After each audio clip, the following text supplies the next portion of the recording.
funcionamiento de equipos y sistemas auxiliares.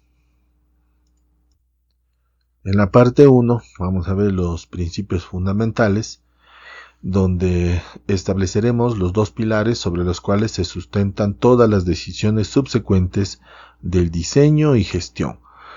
Número 1, los objetivos de producción que impulsan la selección de equipos y la realidad geológica que dicta el entorno de la ingeniería.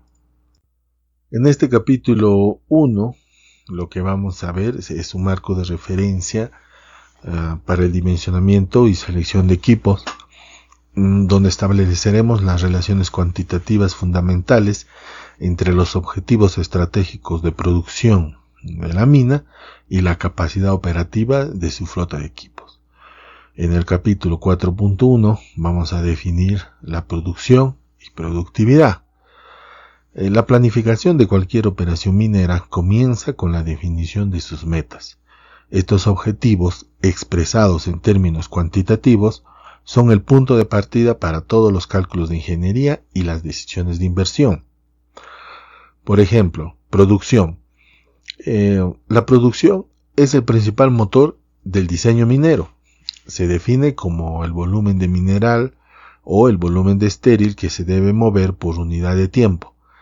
Generalmente se establece como un objetivo anual, ¿no?, cuando indicamos, por ejemplo, toneladas de mineral por año, y es la base para determinar la escala de toda la operación. Esta cifra se deriva del plan de negocios de la compañía, que a su vez depende de las reservas de minerales, las condiciones del mercado y la capacidad de la planta de procesamiento. Luego tenemos la tasa de producción. Para que el objetivo anual sea operativamente útil, debe desglosarse en marcos de tiempos más cortos. La tasa de producción es la producción requerida por unidad de tiempo, como toneladas por hora o toneladas por turno, donde esta es la métrica clave que permite comparar directamente la demanda del plan minero con la capacidad de los equipos individuales y de la flota en su conjunto. En tercer punto tenemos la productividad. Mientras que la producción mide la cantidad, la productividad mide la eficiencia. Se expresa comúnmente como la producción real por unidad de recurso invertido. Típicamente solemos ponerle toneladas por hombre o por horas hombre o toneladas por turno.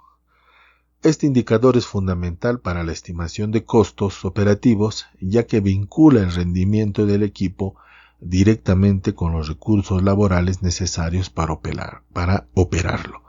Una alta productividad indica una operación eficiente y rentable. En el capítulo 1.2 veremos las métricas clave de rendimiento para una flota de equipos. La capacidad teórica de un equipo, tal como se indica en las especificaciones del fabricante, nunca se alcanza en la práctica.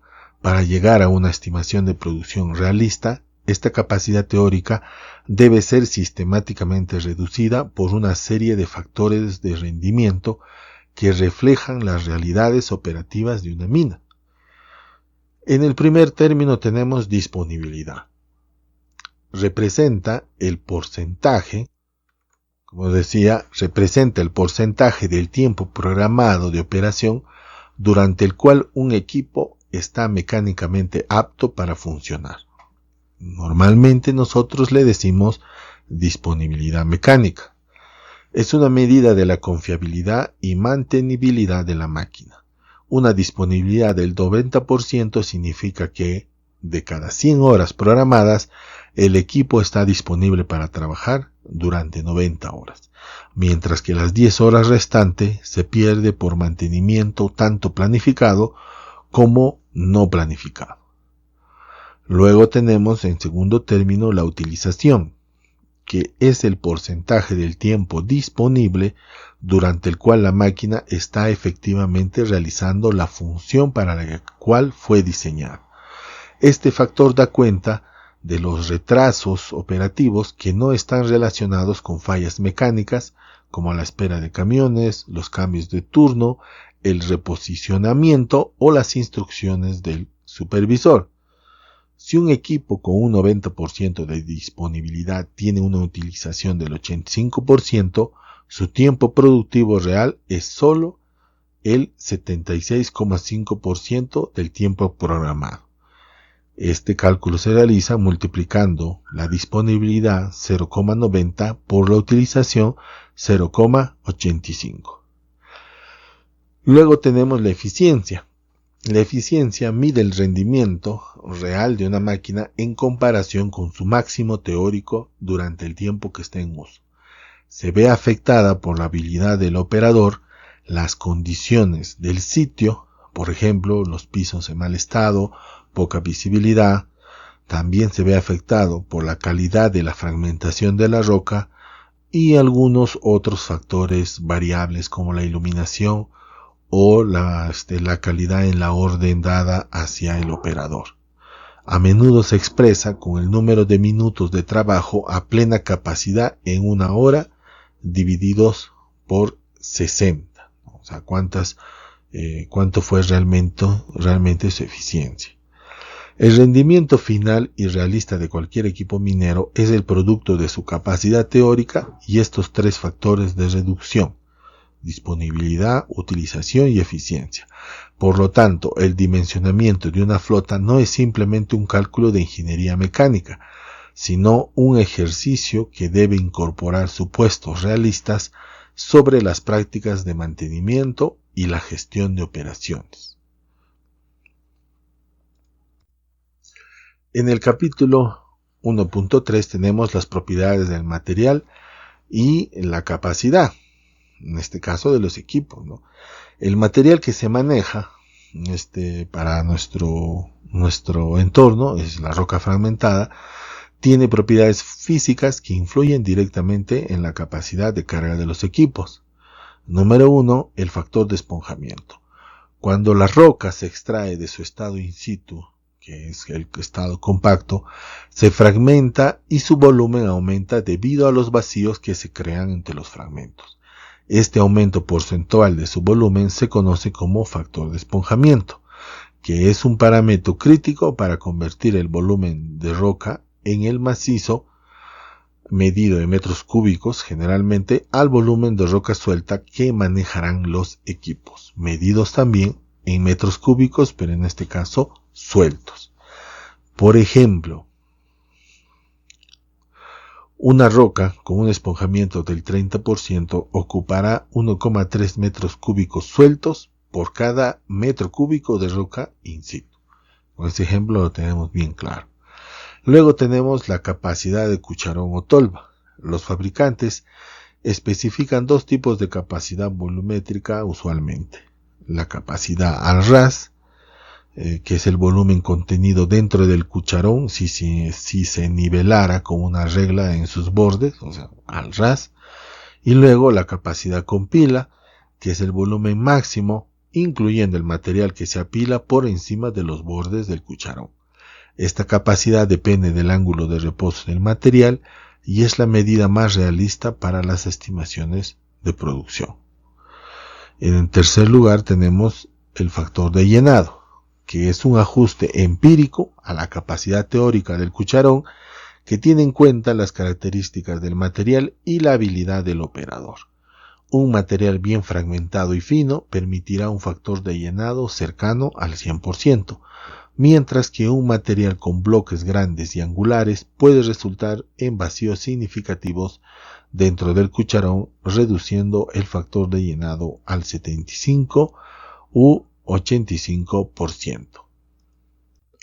Bien, en este capítulo 1.4 desarrollamos un ejemplo, ya que esto ya lo vimos nosotros en clase, recordando que primero tenemos que definir los parámetros como distancias, velocidades, tiempos fijos, volumen del balde, propiedades de la roca y factores operativos. Una vez que tenemos esos parámetros, calculamos el tiempo por ciclo, ya donde son las sumas de los tiempos de arrastre, vacío y lleno, y más los tiempos de maniobra. Luego calculamos el rendimiento efectivo teórico, las toneladas por hora basadas en el volumen, factor de llenado, densidad y tiempo de ciclo. Y por último, el rendimiento real, que se aplica a la disponibilidad y al factor operacional que ya tenemos en los datos, ¿no? Esto ya lo hemos visto en clase, entonces es para recordar nada más. Al respecto de las implicancias de gestión sobre la flota y operaciones, el ejemplo anterior que realizamos en clase nos demuestra la cadena causal desde los parámetros físicos y operativos hasta una estimación de producción realista. Partimos de un rendimiento teórico de 74,4 toneladas por hora que fueron reduciéndose hasta llegar a un rendimiento planificable de 53,6 toneladas por hora, una disminución de casi el 30% debido únicamente a factores de mantenimiento y eficiencia operativa. Este proceso subraya que el dimensionamiento de una flota es un ejercicio de reducción sistemática de la capacidad teórica para reflejar la realidad operativa. La flota final requerida es altamente sensible a pequeñas variaciones en la disponibilidad y la utilización, que son parámetros de gestión no solo mecánicos. Mejorar las prácticas de mantenimiento para aumentar la disponibilidad o la coordinación operativa para incrementar la utilización puede reducir el tamaño de la flota requerida, lo que llamamos el CAPEX, y obviamente los costos operativos, OPEX. Todo esto de manera más efectiva que simplemente comprar equipos más grandes, ¿no? Esto conecta directamente los cálculos de ingeniería con la estrategia empresarial y los principios de optimización de recursos que se explorarán más adelante. Entrando al capítulo 2, ya tenemos la caracterización geomecánica como prerequisito de diseño, ¿no? En este capítulo 2 vamos a ver el proceso esencial de cuantificar la calidad del macizo rocoso. Hay que entender que no solamente es un cálculo, sino el sostenimiento es un insumo muy importante para garantizar la seguridad y estabilidad de todas las excavaciones subterráneas, ¿no? Estos dictan directamente el diseño del método de explotación y el nivel requerido de sostenimiento de la roca.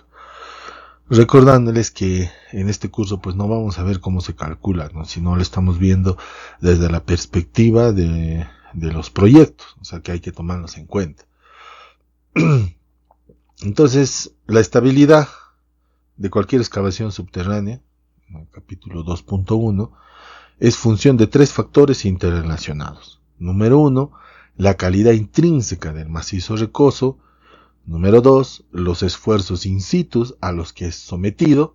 Y número 3, la geometría de la excavación que se pretende realizar. La geomecánica es la disciplina que busca cuantificar estas variables para predecir el comportamiento del terreno. El objetivo principal de la clasificación geomecánica es proporcionar un índice numérico que resuma la calidad de la roca, el cual puede ser utilizado en fórmulas de diseño empíricas para análisis de estabilidad y la selección del sostenimiento adecuado. En este apartado 2.2 tenemos el clásico, ¿no? El sistema Rock Mass Rating, RMR de Wieniawski.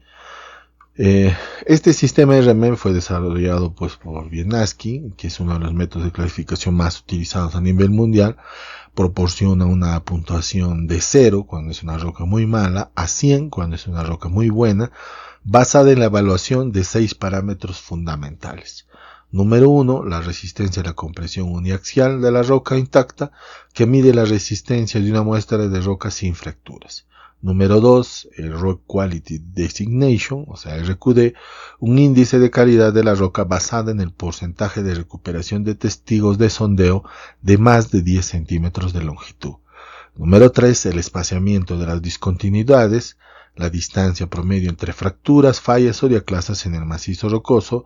Número 4, la condición de las discontinuidades, una evaluación cualitativa de la rugosidad, apertura, relleno y alteración de las superficies de estas fracturas. Número 5, las condiciones del agua subterránea, evalúa la presencia y el flujo del agua dentro del macizo rocoso. Y número 6, la orientación de las discontinuidades, un factor de ajuste que considera cuán favorable o desfavorable es la orientación de las fracturas con respecto a la dirección de la excavación. No voy a entrar mucho en detalle, repito, tenemos un curso de geomecánica, entonces no tenemos el por qué. Ustedes ya tienen conocimiento al respecto. La suma de estas puntuaciones de los primeros 5 parámetros, que es el RMR básico, que luego se ajusta por la orientación para obtener el RMR final.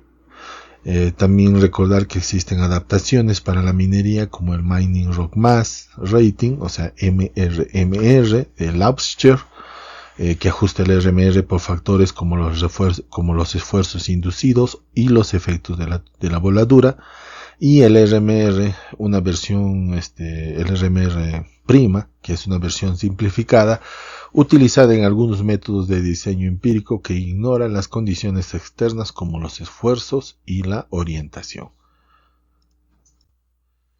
En el capítulo 2.3 tenemos el sistema Q de Barton, desarrollado por el Instituto Geotécnico Noruego, por Barton, Lien y Lunde, que es otro método ampliamente utilizado, especialmente en el diseño de túneles. El índice Q se calcula mediante la fórmula que vemos a continuación, y que cada uno de los 6 parámetros tiene un significado físico y los 3 cocientes representan características clave del macizo rocoso. Primero tenemos el RQD sobre JN, que representa el tamaño de los bloques de la roca, siendo JN el número de familias de diaclasas. Luego JR y JA, que representa la resistencia al corte entre los bloques, siendo JR el número de rugosidad de las juntas y JA es el número de alteración de las juntas. Luego tenemos JW y SRF, que representa el ambiente de esfuerzos activos, donde JW es el factor de la reducción por presencia de agua y SRF es el factor de reducción de esfuerzos que tienen en cuenta las zonas de debilidad, los esfuerzos in situ y las rocas expansivas. El valor de Q varía en una escala logarítmica desde 0,001, una roca excepcionalmente mala, hasta 1000, siendo una roca excepcionalmente buena. Al igual que con el RMR, existe una versión simplificada llamada Q', que se utiliza en métodos de diseños empíricos donde SRF y JW se asumen como 1. Luego tenemos el índice de resistencia geológica o GSI, que fue desarrollado por Hooke para abordar las limitaciones de los sistemas RMR y Q en macizos rocosos de muy mala calidad, donde es difícil o imposible obtener testigos de sondeo para medir el RQD. El GSI es un sistema más cualitativo que se basa en una evaluación visual de la estructura del macizo rocoso, desde intacto a laminado, y la condición de las superficies de las discontinuidades desde muy buena a muy mala, utilizando un gráfico estándar. Acá tenemos una tabla comparativa de los sistemas geomecánicos, donde podemos ver en resumen en qué instancias es conveniente y cuáles son las fortalezas de cada uno de ellos.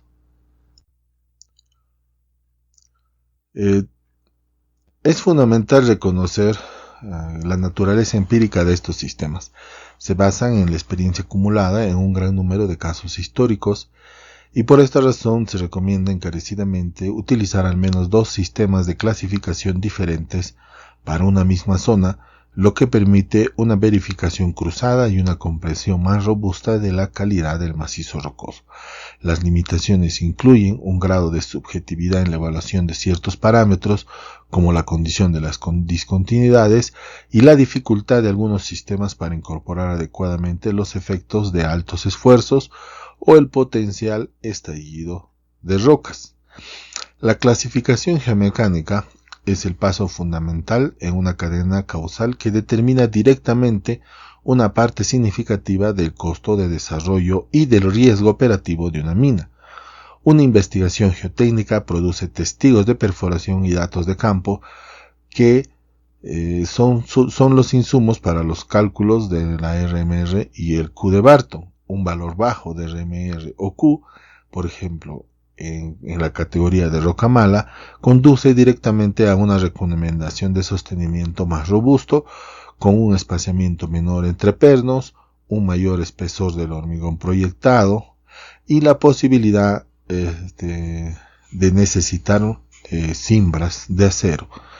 Este aumento en los requisitos de sostenimiento se traduce directamente en mayores costos de capital para materiales, como acero y cemento, y en un ciclo de desarrollo más largo, ya que la instalación del sostenimiento es una actividad que consume tiempo. Además, las malas condiciones del terreno pueden obligar al diseño de perfiles de excavación más pequeños para mantener la estabilidad.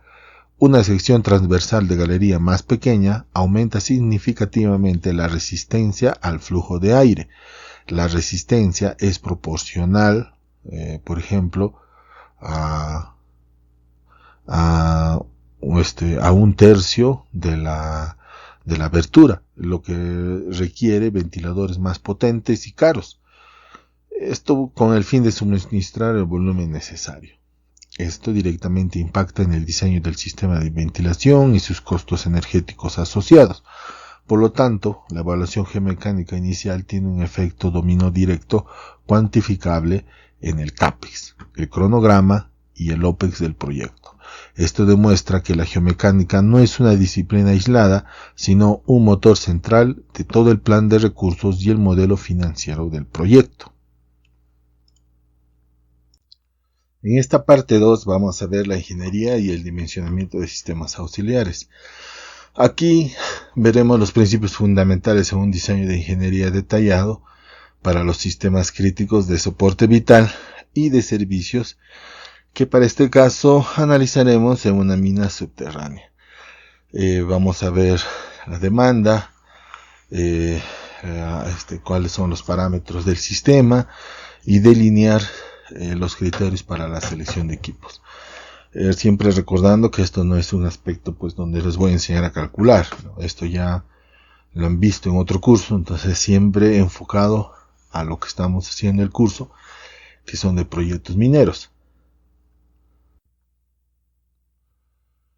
Los objetivos primordiales de un sistema de ventilación minera son multifacéticos y todos ellos críticos para la seguridad y la eficiencia operativa. El sistema debe suministrar oxígeno para la respiración del personal, diluir y eliminar gases tóxicos y explosivos como las emisiones de los motores diésel, el monóxido de carbono, óxidos de nitrógeno, los humos de la voladura y, en el caso de las minas de carbón, el metano. Además, debe controlar el polvo en suspensión para prevenir enfermedades ocupacionales respiratorias y regular la temperatura y la humedad para mitigar el estrés térmico del personal. Es crucial distinguir entre la ventilación principal, que abastece a toda una mina, y los sistemas de ventilación auxiliar que se utilizan para ventilar los frentes en desarrollo o producción. En el apartado 3.1 que venimos desarrollando, es importante entender que cada uno de estos ítems sobre los objetivos de un sistema de ventilación son absolutamente todos importantes. No hay ninguno que podríamos decir que esto por mientras no y lo demás sí. No, todos son importantes. El dimensionamiento de un sistema de ventilación comienza con la determinación del volumen de aire fresco requerido, conocido como caudal Q. Este se calcula agregando la demanda de todas las fuentes que la requieren. Un punto conceptual clave es el caudal de diseño final, que no es la suma de todos los requerimientos, sino el máximo de los caudales calculados según diferentes criterios, ya que satisfacer el criterio más exigente implícitamente satisface a los demás. El primero es el del personal. Las regulaciones mineras estipulan un caudal mínimo, en este caso 4 metros cúbicos por persona. También tenemos el de los equipos diésel, que una minería mecanizada necesitamos 3 metros cúbicos por minuto por HP. En el criterio 3, los explosivos, que requieren un caudal suficiente para limpiar los humos tóxicos de la bordura, que para este caso pues hay que analizar si se realiza con qué explosivos se está haciendo, ¿no? En el criterio 4, la velocidad mínima, por ejemplo, 25 metros por minuto para bordaduras con ANFO, ¿no? Acá ya entra inclusión el criterio número 3 también. El criterio 5, básicamente para lo que son minas de carbón, la dilución del metano, ¿no? En minas con emisiones de este gas, pues el caudal debe ser suficiente para diluir a una concentración muy por debajo de su límite inferior de explosividad, que siendo típicamente un 1%. Una vez que se conoce el caudal de aire requerido, el siguiente paso es calcular la presión que el ventilador debe generar para mover ese volumen de aire a través de la red de túneles y galerías de toda la mina.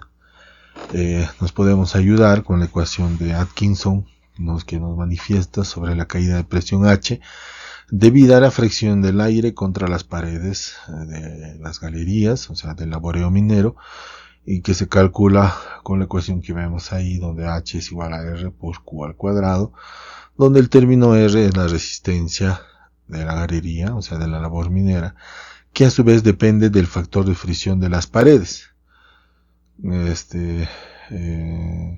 Y este factor de fricción de las paredes, que puede ser K, varía si la roca es lisa o rugosa. Luego está en cuenta el perímetro, la longitud y el área de la sección transversal de la labor. También tenemos que diferenciar los circuitos en serie y paralelo, siendo las minas pues redes muy complejas de laboreo minero. Cuando estas están en serie, una después de la otra, su resistencia se suma. Y cuando está en paralelo, el flujo de aire se divide. El cálculo de esta resistencia, la resistencia equivalente de todo el laboreo, es más complejo, ¿no? Es como simular los circuitos eléctricos. Para eso ya nos tenemos que ayudar con software de simulación, que como sabemos las minas pueden tener cientos de ramificaciones, entonces los cálculos manuales son inviables, ya se hacen obsoletos, y acá hay que utilizar un software especializado como el Benzene para modelar el circuito completo, ¿no? El software calcula la resistencia total de la mina y determina la presión total del sistema necesaria para lograr el caudal de diseño, que es Q. La selección del ventilador adecuado ya viene siendo el paso final para completar el diseño del sistema. Hay que tener en cuenta el punto de operación, el duty point. El rendimiento requerido del ventilador se define por un par de valores, que es el caudal de diseño y la presión, o sea, el H total. Este punto, conocido como el punto de operación del sistema, es la intersección de la curva de la resistencia del sistema, una parábola definida por H igual a R por Q al cuadrado, y la curva del rendimiento del ventilador. Para esto también hay software, ¿no? Esto hay que hacerlo con software, aunque también se puede hacer a mano. Luego tenemos las curvas del ventilador. Usualmente los fabricantes proporcionan gráficos, que son estas curvas características que muestran el rendimiento de un ventilador específico. Estas curvas grafican la presión, la potencia consumida y la eficiencia en función del caudal del aire que mueve el ventilador. El ventilador seleccionado debe tener un punto de operación que coincida con el requerido por la mina y que idealmente se encuentre cerca de su punto de máxima eficiencia para minimizar el consumo de energía. En lo que se refiere a las leyes de los ventiladores, estas son relaciones fundamentales que describen cómo el cambio del rendimiento de un ventilador con su velocidad de rotación n son cruciales para entender las implicancias energéticas de los cambios en la demanda de la ventilación. Entonces recordamos que el caudal es directamente proporcional a la velocidad, en la primera, Q proporcional a n, la presión es proporcional al cuadrado de la velocidad, H proporcional a n al cuadrado, y la potencia consumida es proporcional al cubo de la velocidad. Entonces, particularmente la tercera sobre la potencia consumida es de mucha importancia, porque significa que un pequeño aumento en la velocidad del ventilador para obtener un poco más de aire conlleva un aumento masivo en el consumo de energía. Por ejemplo, si queremos aumentar la velocidad en un 10% para obtener un 10% de caudal, requiere un aumento de potencia P que más o menos va a rondar el 33% de incremento.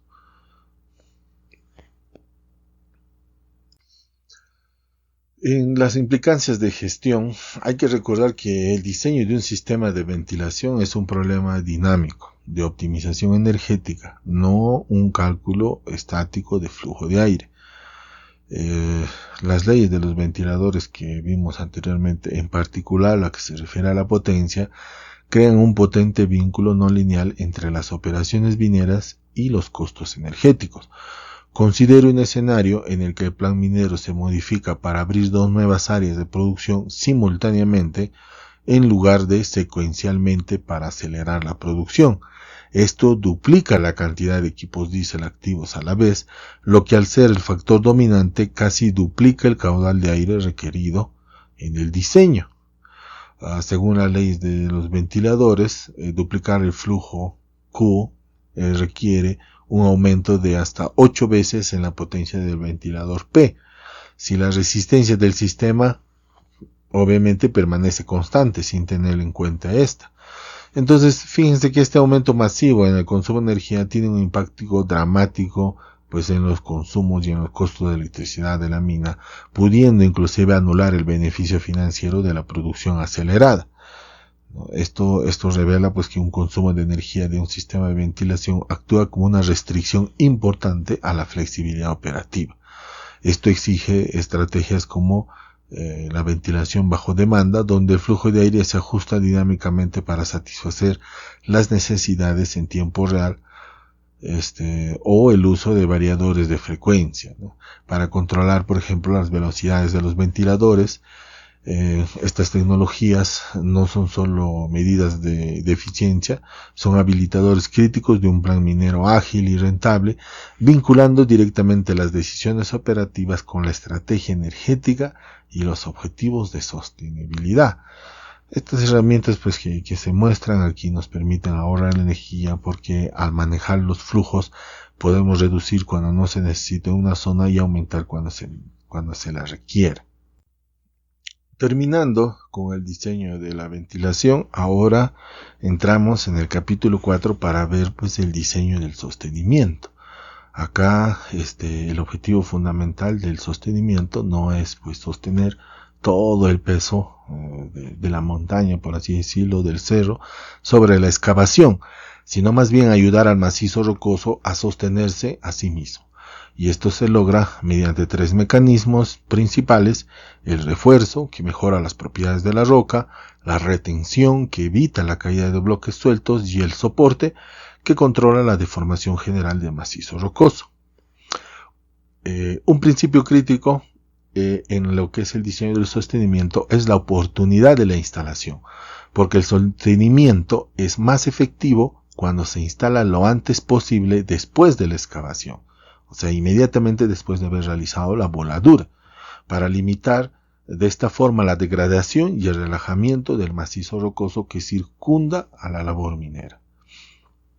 En los elementos de sostenimiento suelen constituir siempre, en este caso ya más modernos, una combinación de varios elementos, ¿no? Principalmente estos 4, que son los pernos de roca, que son un elemento de sostenimiento más común y versátil.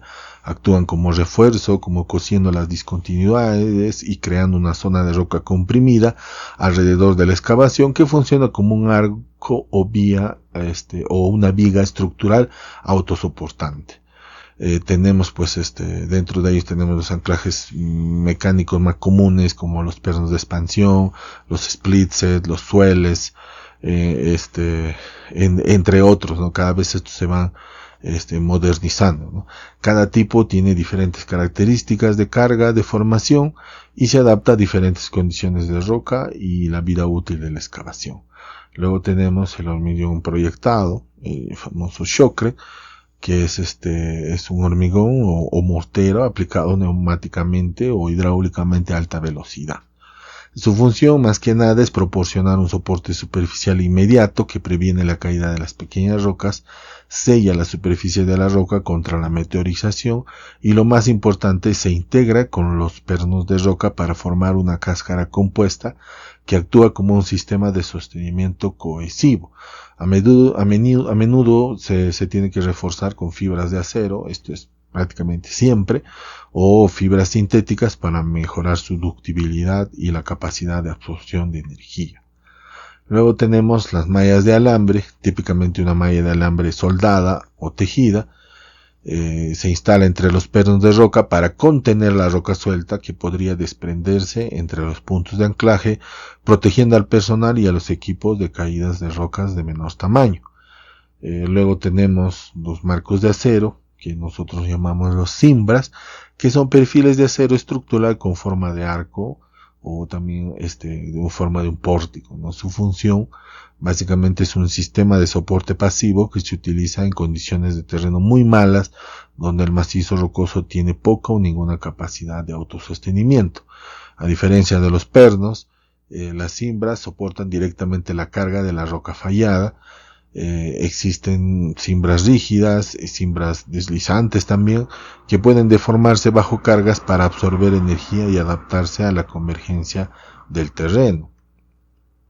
En el capítulo 4.3 sobre las metodologías del diseño y de sostenimiento, existen varios enfoques para diseñarlo, que a menudo se utilizan de forma complementaria. Tenemos los métodos empíricos, que son el enfoque más común en la minería actual, utilizan los índices de clasificación geomecánica como el RMR o el Q, todo esto para recomendar tipos, densidades y espesores de sostenimiento basados en extensas bases de datos de casos históricos. Estos métodos proporcionan guías de diseño rápida y fiables para condiciones de terrenos estándar. Luego tenemos los métodos observacionales. Este es un enfoque de diseño sobre la marcha, popularizado por el nuevo método austriaco de tunelería, el NATM, donde el sostenimiento inicial se basa en métodos empíricos, pero luego se ajusta y optimiza en función de la instrumentación y el monitoreo del comportamiento real del terreno, como las mediciones de la convergencia. Luego tenemos los métodos analíticos y numéricos, donde implica un uso ya de un software de modelización, como por ejemplo los elementos finitos como el FACE2, para simular la distribución de esfuerzos y deformaciones alrededor de la excavación y el efecto de los elementos de sostenimiento. Estos métodos son más comunes en el diseño de túneles, de obras civiles, y en excavaciones mineras críticas, ¿no? de larga duración o de mucha importancia, como los piques o cámaras de sondaje, ¿no? que utilizarlos con mucha frecuencia en los frentes de producción, que son diarios, ¿no? Debido a que necesitan muchos datos para ser modelados. Entonces estos frentes de producción donde hay avance y producción pues están constantemente cambiando, ¿no? Tenemos acá una tabla donde podemos ver una guía empírica de sostenimiento basada en el RMR. Ahora, ¿cuáles son sus implicancias en la calidad de la instalación? Existe siempre una divergencia crítica entre el diseño de sostenimiento de roca y su efectividad una vez instalado. La calidad de la instalación es una variable muy importante. A menudo no se cuantifica y esto puede ser perjudicial en un diseño teórico sólido.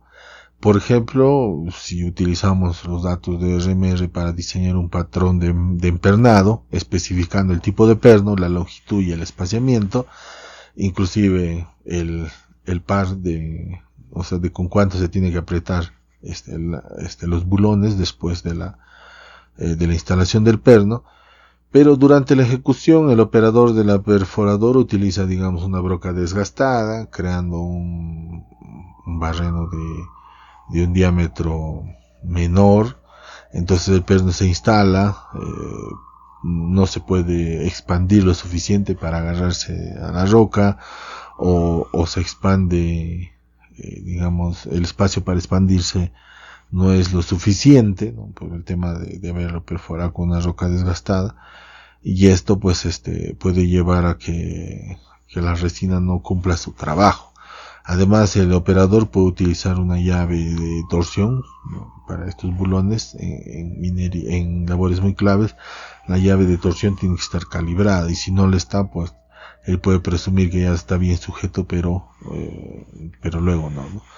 Esto lleva pues a una conclusión fundamental, que el registro de riesgos del proyecto debe incluir siempre la instalación incorrecta del sostenimiento como un riesgo de alta probabilidad y alto impacto. La estrategia de mitigación no es más diseño de ingeniería, sino la implementación de un proceso robusto de aseguramiento y control de calidad, como se define pues en el área de la gestión de calidad del PMBOK, ¿no?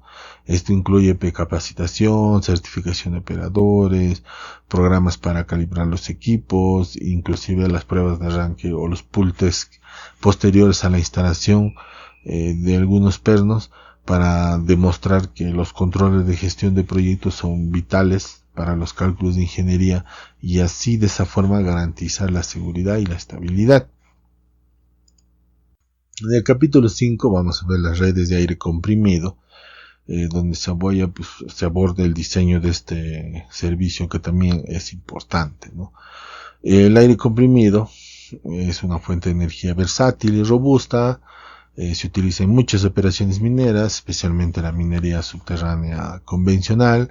Se utiliza para alimentar a una amplia gama de equipos, incluyendo perforadoras neumáticas como Jackley y Stopper. Hay algunas cargadoras neumáticas también que utilizan, algunas bombas de diafragma, y también algunas especificaciones, algunos equipos muy específicos como algunos ventiladores, ¿no? Ahora ya es raro, ya no se ve esos ventiladores, pero antes sí existía. También puede servir para limpiar, por ejemplo, los taladros, cuando se llenan pues de material, de detritos, y inclusive puede suministrar aire a las cámaras de refugio, ¿no? Cuando vamos a estimar la demanda, ¿ya? El primer paso es cuantificar cuánto pues está requiriendo, ¿no? Hacemos un inventario de los equipos, hacemos una lista de todos los equipos neumáticos, determinamos el consumo unitario por cada equipo en la lista, y de esa forma pues si se aumenta equipos o no, ya tenemos los pies cúbicos por minuto, los FM, aplicamos un factor de simultaneidad. Es muy poco probable a veces que los equipos neumáticos funcionen todos a la misma vez, pero se puede dar, ¿no? Se puede dar, sobre todo pues en minas convencionales, donde como tenemos una hora de almuerzo y una hora de chispeo, siempre hay una hora en la que todos están perforando, ¿no? Ese es conocido pues como el factor de simultaneidad, que suele estar entre el rango del 50 a un 70%, dependiendo de la naturaleza de la operación. Luego tenemos que hay que seleccionar pues el compresor, ¿no? El caudal que demanda Q, que es todo lo que vimos, que es lo primero que tenemos que hacer, ¿no? Sacar la demanda. Y ahora que ya tenemos todo, pues hay que ver la presión de trabajo requerida, ¿no? Normalmente entre 90 y 100 psi. Aquí esto nos debería determinar la capacidad necesaria del compresor, y siempre es prudente incluir márgenes de futura expansión, y asimismo también tener en cuenta que esto del aire comprimido, si se dimensiona incorrectamente, tiene muchas consecuencias negativas significativas, ¿ya? Un sistema sobredimensionado va a desperdiciar mucha energía debido a ciclos de carga y descarga ineficientes, mientras que un sistema subdimensionado provoca caídas de presión en toda la red, lo que reduce el rendimiento de las herramientas y de los equipos y la productividad en general. Aquí también no nos olvidemos que hay que tener en cuenta los metros sobre el nivel del mar a los cuales estamos trabajando, porque eso afecta tanto a la capacidad del compresor como a la presión que van a necesitar para trabajar. Cuanto más alto el aire es más delgado y es más difícil de comprimir. Luego tenemos el diseño de la red. de distribución. Entonces el objetivo de toda esta red es entregar el volumen de aire requerido desde el punto de uso hasta una caída de presión, con una caída de presión mínima desde el punto de partida de la casa compresora.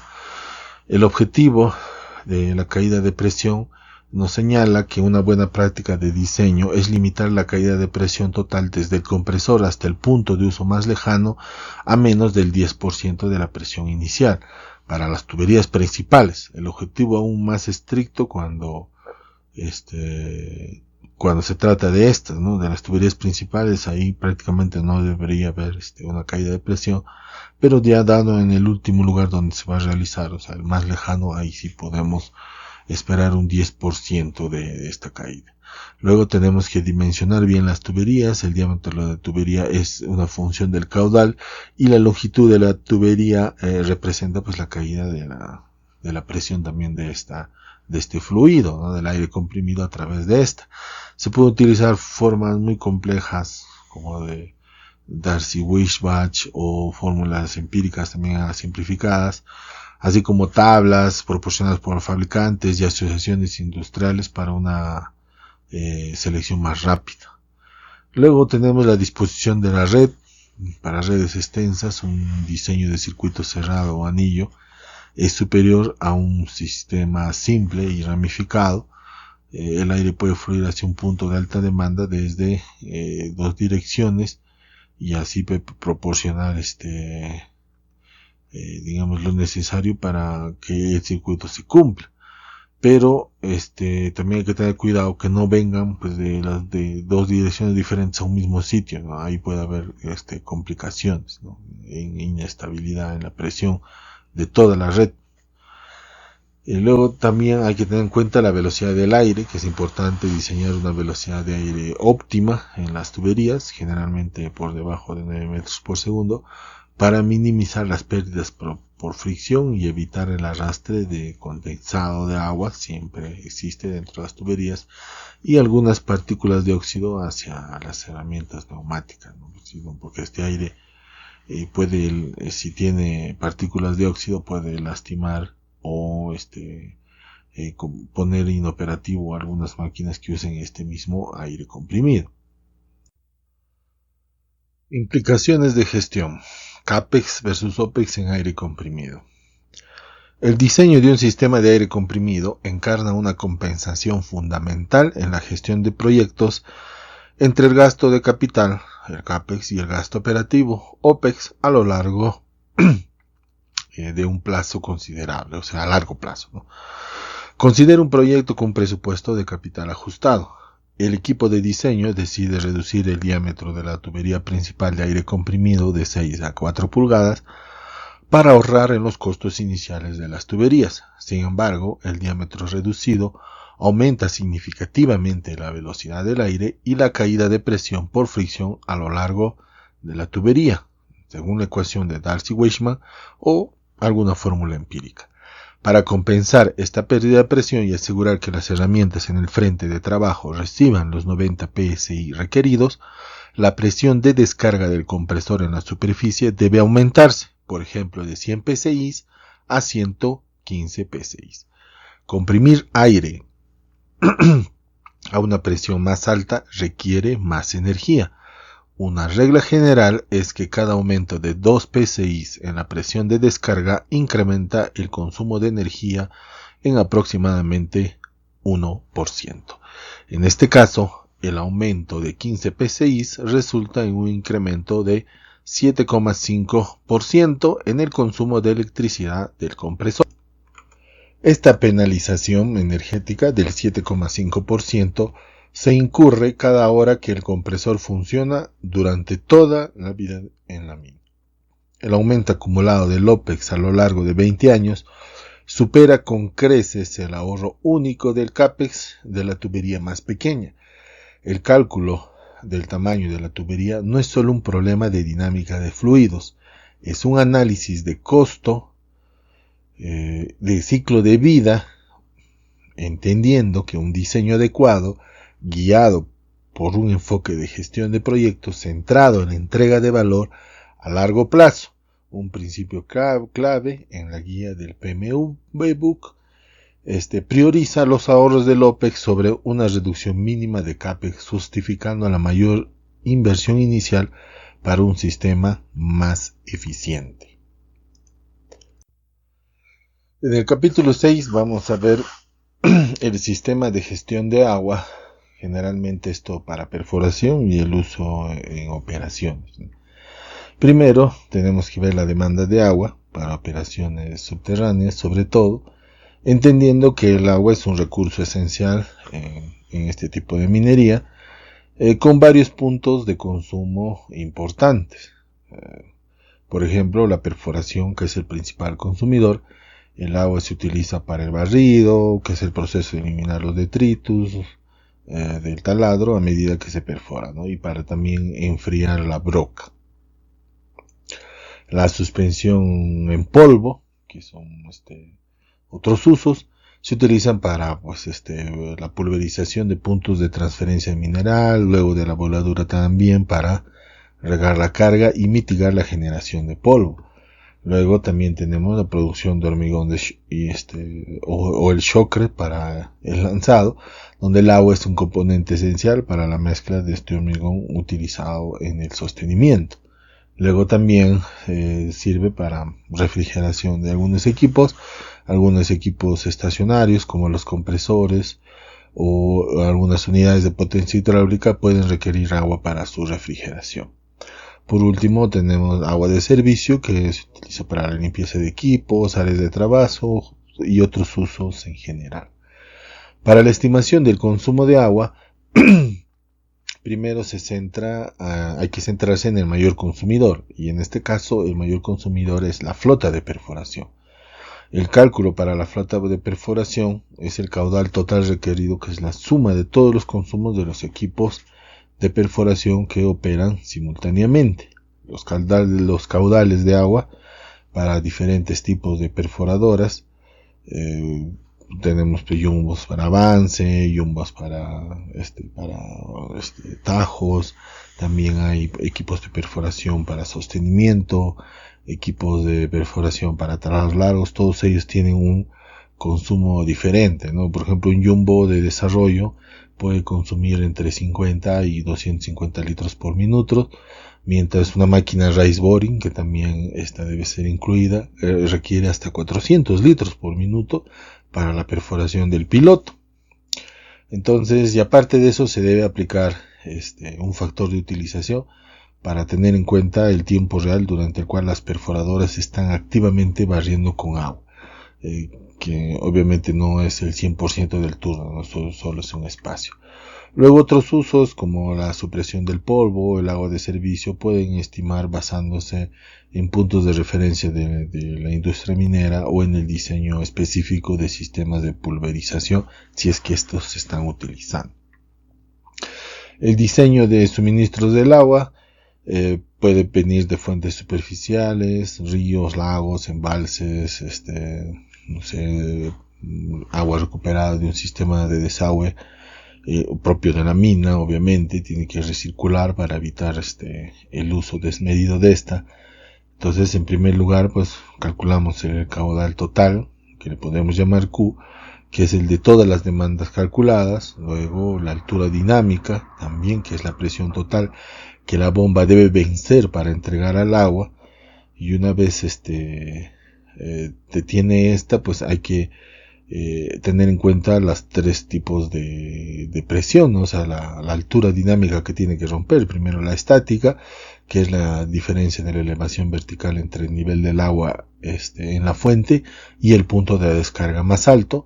Luego también por la fricción, la pérdida de presión por la fricción debido al agua contra las paredes de la tubería o a través de los codos, válvulas y otros accesorios. Podemos utilizar las ecuaciones de Hansen-Williams para calcular eso.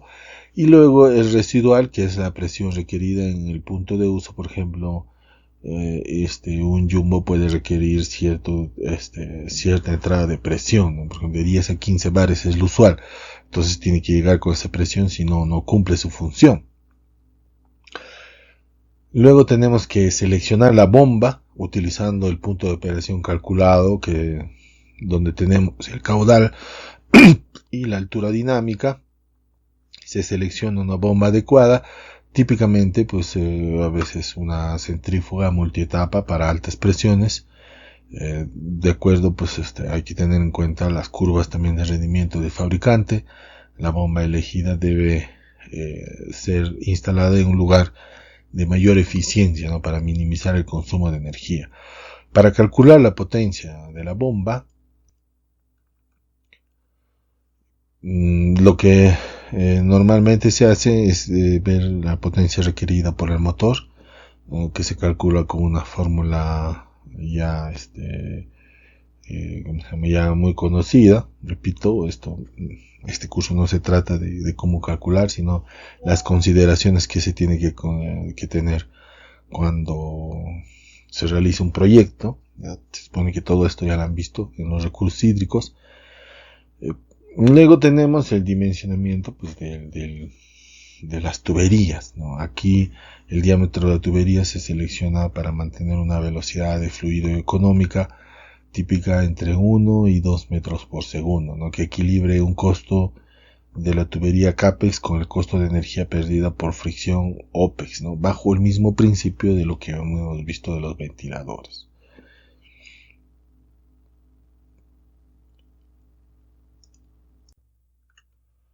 Bien, bueno, aunque no está mencionado en las diapositivas, sí lo vimos en clase respecto al desagüe de la mina, ¿no?, que aunque no es un problema muy grande, la eliminación de la afluencia de agua subterránea y el agua utilizada en las operaciones, hay que considerar eso siempre cuando se diseña, porque este sistema implica los caudales de afluencia y diseñar toda una zona de cunetas, sumideros o estaciones de bombeo para llevar el agua a la superficie. Las bombas sumergibles son comúnmente utilizadas en este aspecto debido a su flexibilidad y su capacidad para manejar sólidos en suspensión y también su diseño compacto. No debemos tampoco menospreciar el diseño del desagüe de la mina, porque esto puede producir una contaminación al medio ambiente si es que estas aguas no son debidamente encauzadas, sobre todo en minas de cobre, donde tienden a ser aguas ácidas. En las implicaciones de gestión del diseño integrado del agua, los suministros de agua y desagüe en una mina a menudo no son independientes, sino que forman un circuito integrado de gestión del agua. Diseñarlos de forma aislada desaprovecha importantes oportunidades de eficiencia, ahorro de costo y sostenibilidad ambiental. Una mina que diseña un sistema de desagüe para bombear la afluencia de agua subterránea a la superficie para su tratamiento y descarga, lo que conlleva importantes costos de energías de bombeo. Simultáneamente se diseña un sistema de suministro separado para bombear agua fresca desde una fuente superficial hasta el interior de la mina para la perforación y la supresión de polvo, incurriendo en sus propios costos de bombeo y consumiendo un recurso de agua fresca. Entonces acá el diseño integrado analizaría la calidad del agua subterránea capturada en los sumideros de desagüe, y si es adecuada, esta tiene que regresar, o si se puede tratar de una forma mínima como estanques de sedimentación, puede utilizarse como una fuente principal para la demanda de agua operativa en la mina. Esto crea un circuito cerrado o semicerrado con múltiples beneficios, como la reducción del OPEX, donde se elimina el costo energético de bombear agua nueva, por así decirlo, fresca desde la superficie, la reducción del impacto ambiental, el consumo de los recursos de agua se reduce drásticamente, mejorando la sostenibilidad del proyecto, la simplificación de permisos, la reducción de la extracción de agua fresca y de los volúmenes de descarga puede simplificar los procesos de obtención de permisos ambientales. Y actualmente las minas siempre están con esa política, ¿no? El agua es un recurso muy valioso, y se trata de que todo lo que ingresa en la mina a través de agua esta recircule con un circuito cerrado, ¿no? A veces hay pérdidas, eso sí, pero se trata de mantener un límite que nos permita seguir funcionando sin un consumo alto del agua fresca. Ese es el objetivo desde el punto de vista medioambiental. En cambio, el punto de vista pues acá del proyecto, ya no solo vemos el medioambiental, sino también observamos un poco de los permisos a necesitar y también del costo energético que esto puede conllevar. En el capítulo 7 vamos a ver otro fluido muy importante, que es el sistema de energía eléctrica. Primero tenemos la criticidad de la energía eléctrica en la minería moderna. Representa pues un sistema nervioso de una operación minera. Alimenta casi toda la infraestructura fija, incluyendo los ventiladores de ventilación principal, las bombas de desagüe y suministro de agua, los compresores de aire, los sistemas de transporte como cintas transportadoras y fundamentalmente también toda la planta de procesamiento de minerales. Además, con la creciente electrificación de las flotas mineras, la electricidad también es crucial para la carga de vehículos eléctricos a batería, por ejemplo. En la estimación y la previsión de la carga, el diseño del sistema eléctrico comienza con una estimación precisa de la carga total que debe soportar.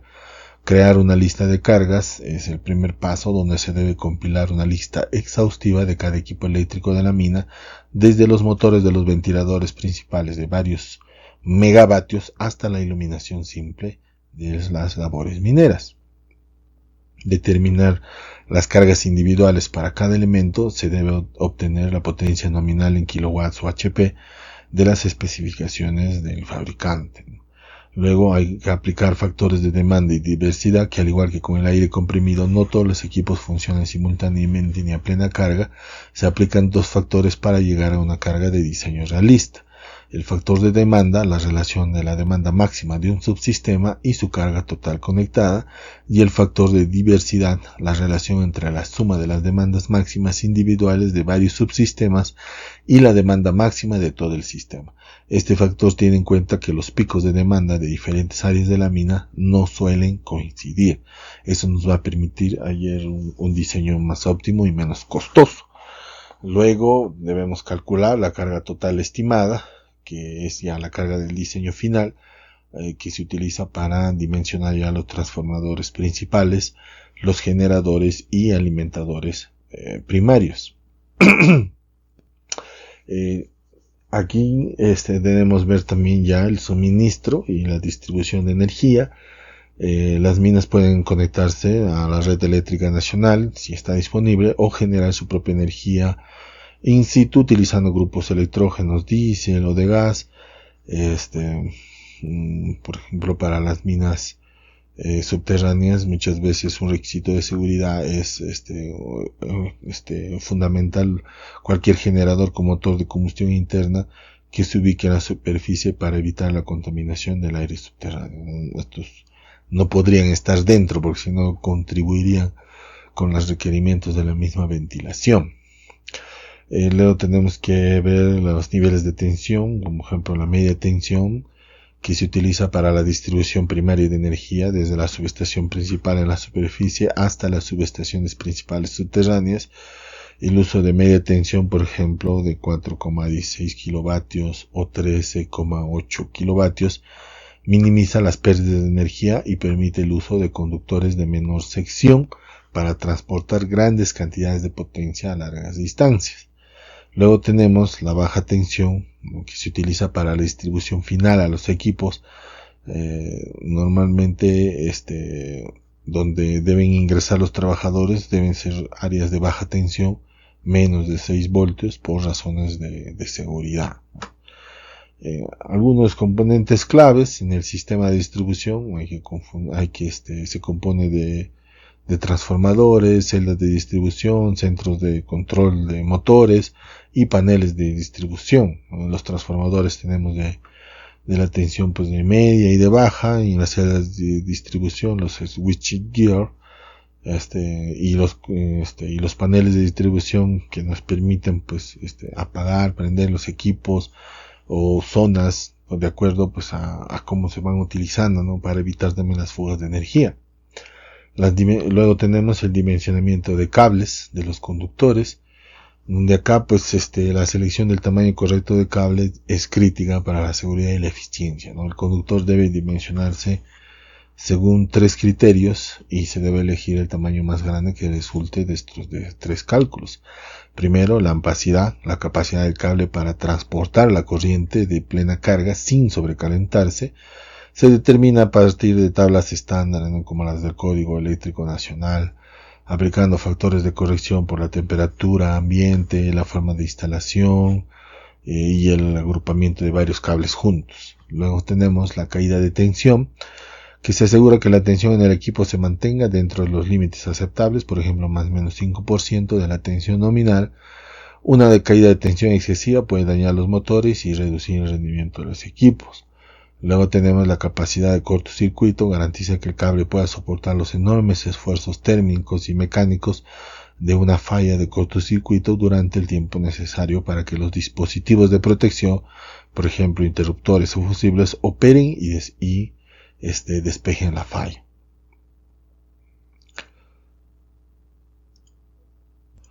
No debemos olvidar siempre la seguridad en estos sistemas eléctricos, que debe ser primordial, debe cumplir estrictamente las regulaciones mineras locales. ¿Ya? Entonces, tener, por ejemplo, puesta a tierra, que es esencial para protección del personal contra descargas eléctricas y para el correcto funcionamiento de los dispositivos de protección contra fallas. También dispositivos de protección se deben dimensionar y coordinar adecuadamente, como fusibles, interruptores automáticos, interruptores de circuito por falla a tierra, para proteger tanto a los equipos como a las personas. También es tener en consideración la protección física. Ahí existe pues reglas normativas sobre la instalación física de los cables, como mantenerlos en el lado opuesto, por ejemplo, de las galerías donde están las tuberías de agua-aire, y una altura mínima para evitar daños por el paso de los vehículos, ¿no?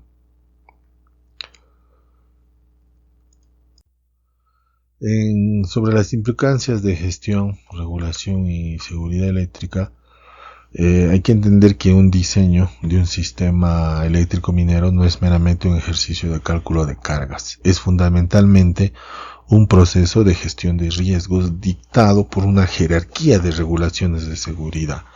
Un ingeniero calcula la potencia requerida para un ventilador y dimensiona un cable basándose puramente en la ampacidad y la caída de tensión. Sin embargo, si la mina está clasificada como una mina de carbón, para el ejemplo, una mina de carbón grisutosa, las regulaciones mineras exigen que todos los equipos eléctricos sean necesarios tengan clasificaciones específicas a prueba de explosiones. Además, las regulaciones requieren que todos los equipos eléctricos estén conectados a detectores de metano que desenergicen automáticamente el equipo si las concentraciones de metano superan un cierto umbral, ¿no?, como el 2%, por ejemplo. Esto significa que todo el sistema, el motor, el arrancador, las cajas, las conexiones y el cableado, debe especificarse para cumplir con estos estándares de seguridad más altos, lo que aumenta significativamente su costo y puede limitar las opciones de proveedores. Esto demuestra que el plan regulatorio y de permisos de un proyecto es un insumo primario para el proceso de diseño de ingeniería del sistema eléctrico. El director del proyecto no puede simplemente delegar el diseño eléctrico a los ingenieros. Debe asegurarse de que el marco de cumplimiento del proyecto esté completamente integrado en las especificaciones técnicas desde el primer día. Esto recae en las áreas de conocimiento de la guía del PMBOK, de gestión de los interesados, o sea, los organismos reguladores, y gestión de las adquisiciones, el abastecimiento de equipos conformes. No hacerlo puede resultar en un diseño técnicamente funcional que es ilegal de operar, lo que lleva a un rediseño masivo y a grandes retrasos en la gestión del proyecto. En esta parte 3 vamos a ver la gestión integrada de los proyectos y sus recursos. En esta parte final pues sintetizamos todo el diseño técnico de ingeniería que hemos hecho en la parte 2 con las metodologías formales de la gestión de proyectos, demostrando cómo planificar, ejecutar y controlar los recursos necesarios para construir y poner en marcha estos complejos sistemas. En el capítulo 8 vemos el marco del PMI en el contexto minero. En este capítulo vamos a introducir el marco reconocido a nivel mundial para la gestión de proyectos y la adaptación de sus principios al contexto específico de la industria minera. Por ejemplo, si vemos al PMI, ¿no? Al Project Management Institute, el PMI y su guía del PMI Book. El PMI es la principal organización profesional para la gestión de proyectos y su publicación, pues, la guía del PMI Book es el estándar de facto para la terminología y las mejores prácticas en la disciplina. Esta guía ha evolucionado a lo largo de los años. Las ediciones anteriores, como la sexta, se basan en procesos organizados en 10 áreas de conocimiento, como el alcance, tiempo, costos, recursos, y 5 grupos de procesos: inicio, planificación, ejecución, monitoreo y control y cierre. La séptima edición más reciente ha adoptado un enfoque basado en principios, centrándose en 12 principios de dirección de proyectos y 8 dominios de desempeño, lo que refleja un cambio hacia la entrega del valor y la adaptabilidad. La adaptación de los principios de este PMI Book a los proyectos mineros, entendiendo que los proyectos mineros siempre presentan un conjunto único de desafíos, como la alta incertidumbre, esto de la parte geológica y también la de mercado, la larga duración, demoran demasiado estos proyectos, bueno, no demasiado, sino lo que tienen que demorar, 10 años a veces, proyectos de exploración para que recién sean viables. La alta intensidad de capital, que precisamente por esa demora en que los proyectos sean viables y su estudio que es pertinente, pues se invierte bastante, ¿no? Y a veces no se obtiene lo que se quiere y simplemente queda pues una exploración que no produjo los resultados esperados. Y asimismo su impacto social y ambiental significativo. Ya sabemos con todos los conflictos que tenemos acá en nuestro país. Por lo tanto, la aplicación del marco del PMI Book requiere una adaptación cuidadosa.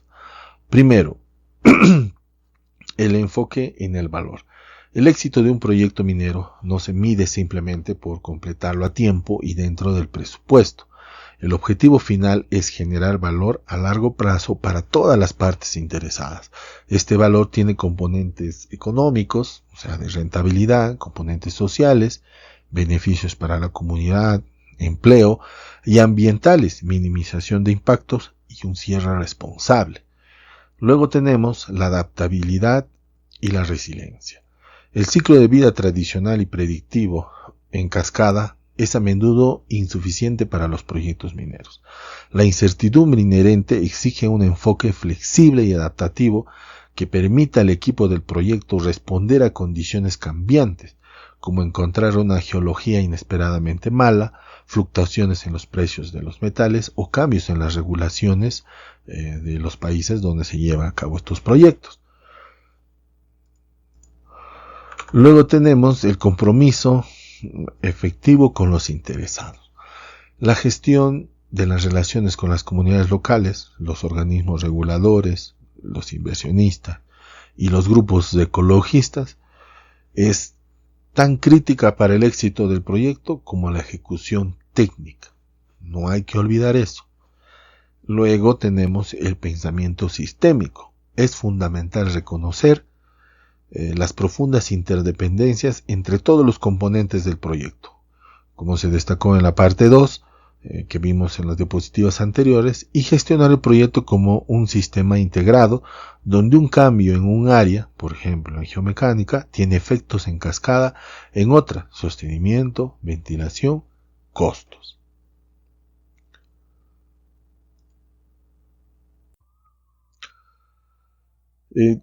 En el capítulo 9, la planificación y gestión estratégica de recursos, vamos a ver cómo se profundiza en el área del conocimiento de la gestión de los recursos de un proyecto de acuerdo al PMI Book, utilizando lo que vimos en la parte 2 sobre los sistemas auxiliares como ejemplos prácticos.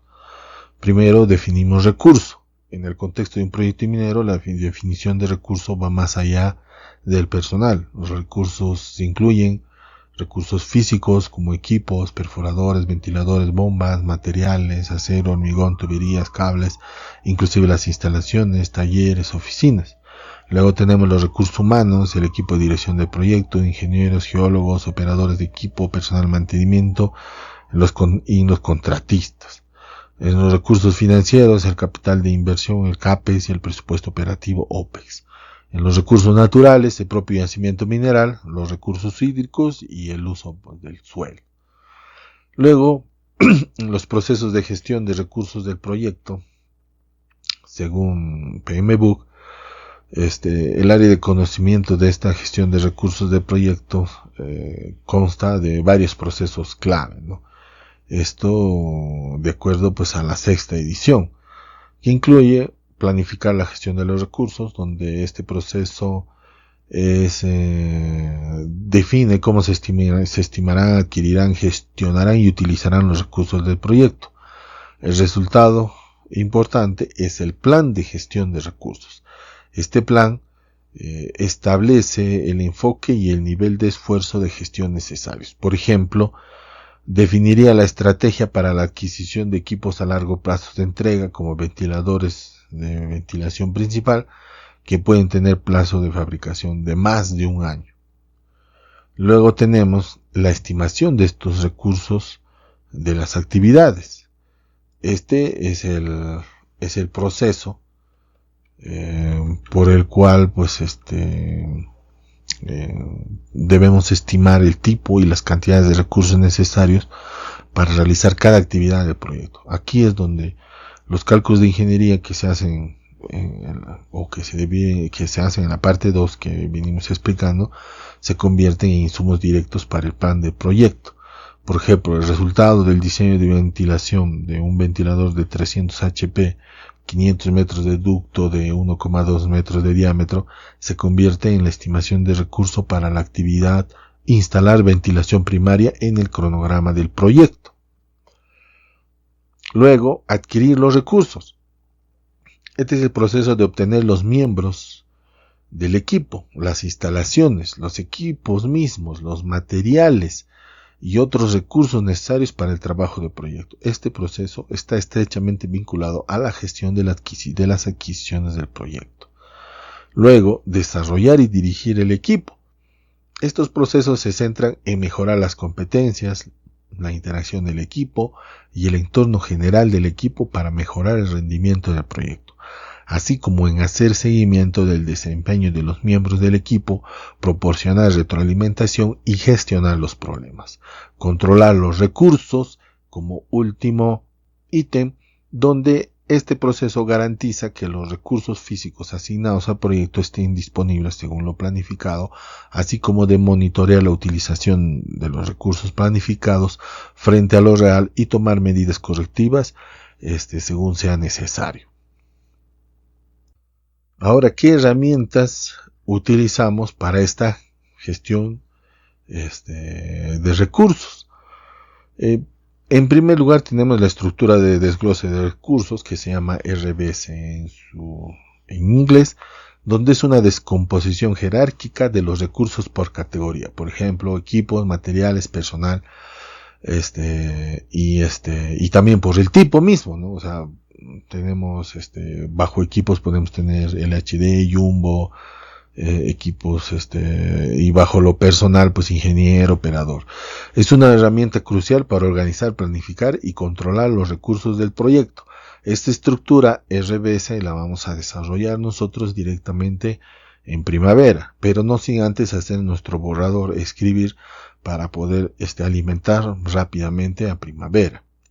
Luego tenemos la matriz de asignación de responsabilidades, una matriz que vincula los paquetes de trabajo de la estructura de desglose del trabajo, la WS, con los miembros del equipo del proyecto. Esta es otra estructura de desglose de trabajo que ya estábamos mencionando en la sesión pasada, o sea, la WS, que a diferencia de los recursos, acá son los miembros o equipos del proyecto, ¿no? El formato más común que vamos a utilizar es el gráfico RASI, que aclara los roles y responsabilidades para cada tarea, ¿no? Esto es como si fuera la estructura de desglose de trabajo del personal, o sea, de los recursos humanos, y la RBS es de los recursos mismos, ¿no? Siendo también el recurso humano un parte de estos mismos recursos. Luego tenemos el histogramas de recursos, un gráfico de varas que muestra la cantidad de tiempo que un recurso está programado para trabajar durante una serie de periodos de tiempo. Se utiliza para la nivelación de recursos, que es una técnica para ajustar el cronograma para resolver problemas de sobreasignación de recursos. Esto es importante, ¿no? Porque no podemos, cuando vamos a realizar esto en Primavera PCI, nos vamos a topar que si asignamos mal un recurso, nos va a salir que este recurso está sobreasignado. O sea, es como que tuviéramos un ingeniero, solamente un ingeniero que puede trabajar máximo, no sé, 12 horas, y que ya le hayamos asignado, no sé, 18 horas de trabajo. Entonces nos va a salir que este recurso está sobreasignado. Acá tenemos un mapeo de procesos del PMBOK a actividades mineras, por ejemplo, la planificación de gestión de recursos, que se refiere pues a definir estrategias de contratación de operadores, estimar recursos, la cantidad de pernos, metros cúbicos en Shocred, adquirir recursos, emitir órdenes de compra para ventiladores o contratar personal, desarrollar equipos, realizar capacitaciones en seguridad y procedimientos, dirigir equipos, aquí realizamos reuniones diarias de seguridad y planificación, y por último controlar recursos, rastrear el consumo real de un combustible versus lo presupuestado. En este caso, pues, para minería más afín sería, pues, tal vez, o lo comprenderán ustedes mejor si hablamos de aceros de perforación, ¿no? Cuántas brocas debemos gastar versus cuántas estamos gastando. Vamos a ver un pequeño caso de estudio ya de dimensionamiento de equipos. Tenemos el desarrollo de rampa acceso nivel 1200 o alcance y los datos claves que estamos viendo aquí. Esto lo voy a pasar de forma rápida porque esto ya lo estamos viendo en clase, ¿no? Como ejemplo, aquí tenemos ventilación, cuál es la demanda, cuál es el sistema escogido, también el sostenimiento, cuál es el diseño basado en el RMR de 55. Decidimos pues qué hacer, ¿no? Y en la tabla 4.1 que está arriba respecto a los sistemas sobre el RMR, cuáles son sus recomendaciones, ¿no? Luego tenemos el aire comprimido, su demanda, la tubería que estamos decidiendo utilizar y la longitud, el suministro de agua, solamente tenemos al jumbo, las bombas y las tuberías, cuál es la bomba que se ha seleccionado, las tuberías, de acuerdo pues a lo que se va a utilizar, la energía eléctrica y cuál es el alimentador, ¿no? Esto en caso de una subestación móvil. Luego tenemos el plan de gestión de recursos, la estimación de recursos, acá una lista detallada basada en los cálculos de ingeniería, ejemplo un ventilador, 1500 metros de ducto, 670 pernos y ese tipo de cosas. Luego la RBS, donde creamos una estructura de desglose de recursos para clasificar equipos, materiales y personal, ¿no? O sea, aquí, esto es la estructura de desglose, no están los recursos propiamente dicho, ¿no? Luego tenemos la programación, donde se desarrolla un diagrama de Gantt y se usa un histograma para planificar y nivelar los recursos clave. Vamos a ver en la siguiente sesión, ya directamente vamos a entrar a la programación con mayor detalle. Acá con mención porque siempre están interrelacionados, ¿no? No podemos hablar solamente de uno sin mencionar al otro en lo que se refiere a la gestión, el diseño y elaboración de proyectos. Luego usamos una gestión de riesgos de recursos como la entrega tardía del ventilador, cuál es la mitigación, iniciar un proceso de adquisición temprano. Luego tenemos la calidad eficiente del hormigón proyectado, la mitigación, implementar un programa riguroso de QI y QC, que es la gestión de la calidad. Un riesgo 3, sobre consumo de energía por diseño ineficiente del ducto de ventilación. Realizar un análisis de costo del ciclo de vida para justificar un mayor CAPEX por un menor OPEX. Hay que darle enfoque en el valor, ¿no? Lo que habíamos visto. Como conclusión, entender que el éxito de un proyecto minero siempre requiere de la integración, pues, de todo esto, ¿no? Este caso de estudio muy pequeñito demuestra, pues, que La entrega exitosa de un proyecto minero siempre requiere la integración perfecta del diseño técnico de ingeniería y la gestión estructurada del proyecto. Las decisiones tomadas en un dominio tienen consecuencias directas y cuantificables en el otro.